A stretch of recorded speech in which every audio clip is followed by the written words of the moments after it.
je pensais que dans un même pays, dans un même milieu social, on retrouvait des états d'esprit identiques. Et je me suis aperçue que je me trompais. C'est-à-dire qu'en France, j'ai pu retrouver des hommes très très ouverts, très égalitaires et des hommes très machos et très traditionnels, comme j'ai pu trouver au Pakistan l'inverse. Dieu sait si c'est pas la même chose.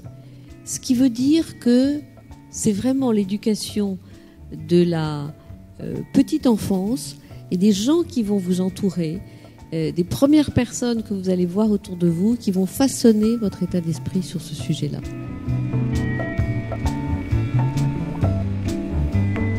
Il faut faire attention parce que quelquefois, la génération Y commence à changer d'avis au bout de 2-3 ans dans le monde professionnel. C'est-à-dire que jusqu'à un certain âge, elle se dit il n'y a pas de discrimination, je suis totalement d'accord. Et puis elle commence à rentrer dans l'entreprise et elle s'aperçoit que ce n'est pas si simple. Et donc c'est là où on dit aux filles ne lâchez pas. Et puis surtout, on constate de temps en temps que certaines filles qui ont fait des études fantastiques disent qu'il n'y a pas de discrimination et se retrouvent à 35 ans dans une entreprise où elles se disent moi j'ai fait un enfant, c'est dur, j'ai pas envie d'en faire 2 dans cette entreprise et donc je m'en vais et je rentre à la maison m'occuper de mes enfants. Attention. Parce qu'on ne sait pas ce qui peut arriver.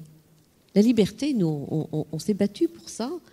Moi, quand je voulais être indépendante financièrement, c'était pas pour rien, c'était pour être indépendante.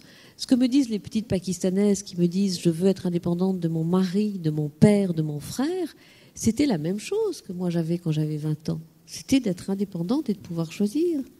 Si je rentre à la maison avec mes 2 enfants et que je redeviens une femme en foyer à 35 ans aujourd'hui en France, attention, je ne suis plus indépendante.